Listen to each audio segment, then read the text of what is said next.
نصيحة لوجه الله يا أمي، بلاش ابنك يخش الشرطة أو الجيش.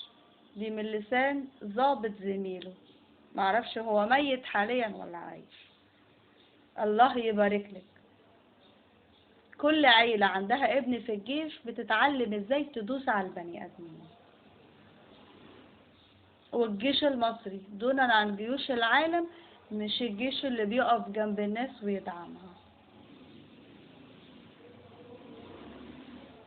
اللي بيحمي وبيدافع وبيقف جنب الناس ما بيعملش كل البروباجندا الإعلامية دي. الإعلام بيتكلم عن الجيش المصري بصورة والحقيقة غير. مش مطلوب منك تمشي ورا الأفلاطونيات اللي ملهاش علاقة بالدين. الجيش المصري أي فرد فيه بيتحول لشيطان وعيلته كلها بتبقى شياطين شبهه.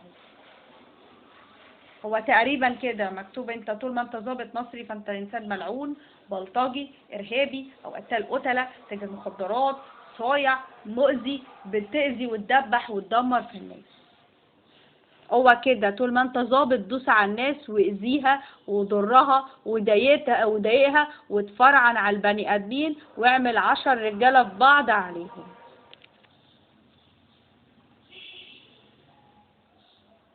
طول ما انت ضابط دوس على الناس ويضايقها واعمل لها ارهاب وخليها ما تعرفش تعيش ولا ترتاح، رغم ان محدش حرمك من الحياة ولا قالك خش الشرطة والجيش.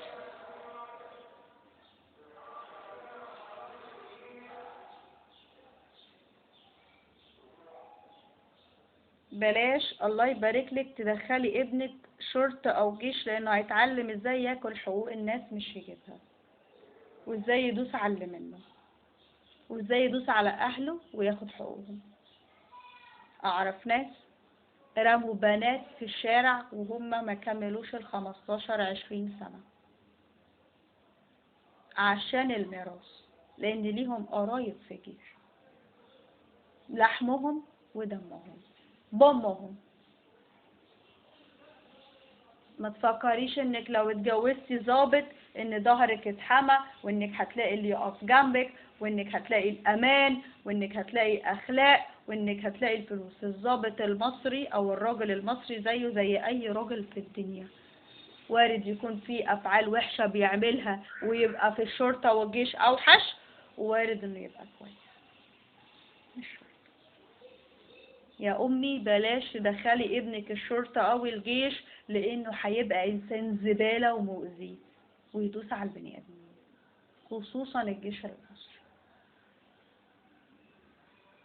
دي نصيحة لوجه الله من لسان ضابط اتقرف في 2013 من اللي كان بيجرى فيه او اللي كان بيطلب منه يعمله فنان. كان غالي عندي وكان عبي كبير عندي، يكلمني في التليفون بعد ما كان بيقول عايز يتقدم لي وبيطلب منه انه يمارس الجنس مع الستات ويسمعني صوتهم في التليفون. هو ده العيشة اللي هتعيشيها معايا وهو ضابط امن دولي؟ مطلوب مني اتقبل انه يكون بينام مع نسوان وانا قاعدة معاه في الشقة عادي؟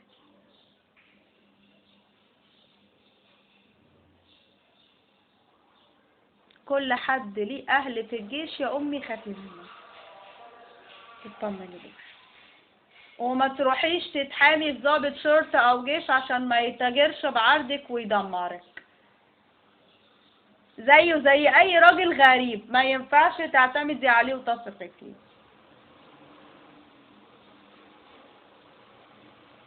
ومش عشان ليكي قرايب في الجيش تشوفي نفسك على الناس، بلاش احسن. السلطة ظل زائل.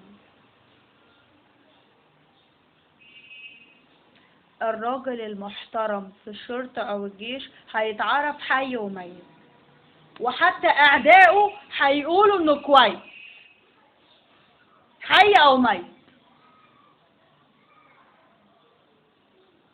الراجل يقدر يخلي اللي بيكرهه يحبه والناس اللي بتعاديه تبقى صحاب. الراجل في ايده يحل ازمات الناس كلها. اي انسان في الدنيا بيتعامل بما يرضي الله مع البني ادمين حتى لو هم وحشين غصب عنهم هيحسوا جواهم ان هم بيغلطوا وان هو افضل منهم. ما تدخليش ابنك الشرطة والجيش يا امي، مش كل شرطة وجيش مصر الحوفي.